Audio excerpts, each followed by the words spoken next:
Today we're talking about increasing your net operating income.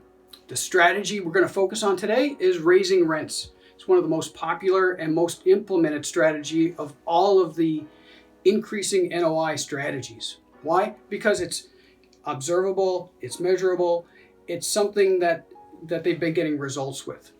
There's about 5 different ways to increase raising rents. First is traditionally just a percent increase of whatever your rent is. That's normally when you're in a tough market or in a market that's at the top or in a declining market.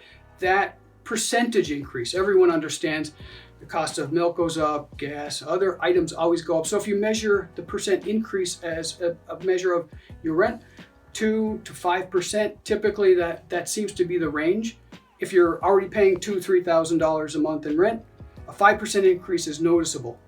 Another strategy is to say you're actually going to increase rent by a dollar amount, say $20 to $25 a month.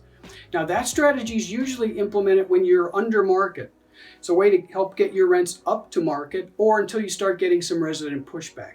The other 3 strategies have to do with upgrading units. The first is a simple unit turn, essentially some new paint and carpet for either new residents coming in, so the resident moves out, you freshen up the exterior walls, new carpet, clean it up, and that's all you do. Or residents that have been with you a while, you say you've been with me for 5, 8, 10 years. This year we're going to repaint your unit if you'd like, new carpet, trying to keep them happy. Long-term residents are gold mines, they're wonderful to have. Also, the other 2 strategies are a little bit more aggressive. One's called a light reposition. It's where we will invest $3,000 to $5,000 into a unit, maybe upgrade the cabinets, countertops, appliances, bathrooms. Those typically, we do that when we want to really bring our property up because the market around us seems to be attracting residents who want better amenities or better finishes. The other reposition is a major reposition. It's a heavy reposition where we're looking at spending $5,000 to $8,000 on a unit.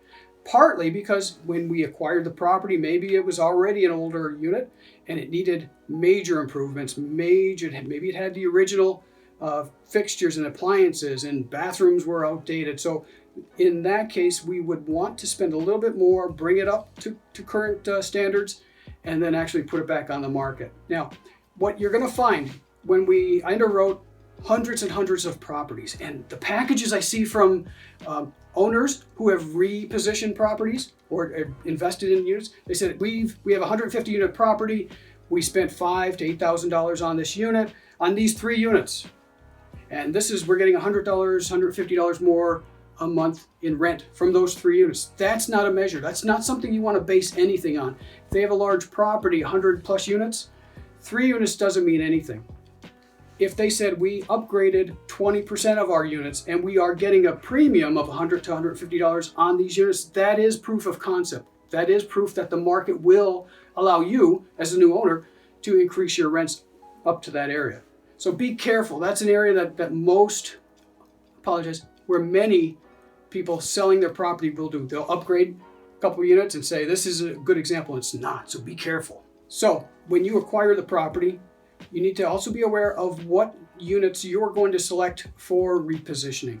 Perhaps the units that were redone from the past owner were the best units with the best views and the best located sites. The other units might be by the trash or not as desirable view. So you need to be aware of what units you plan to reposition down the road.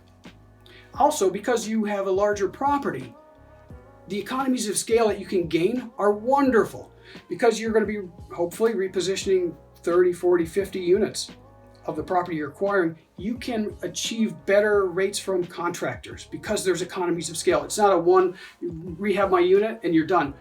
You're saying, okay, we're going to be invested in this for a little duration, so they're going to make money, so will you, but the fact is that they're on site and they should be giving you better pricing because of that. Make sure that you bring that up with them. So here we are. Let's do an example.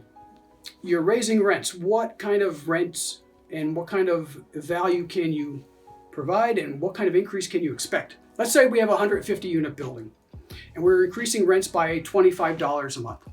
That's $37.50 per month extra above times 12 months, that's $45,000 a year in extra income.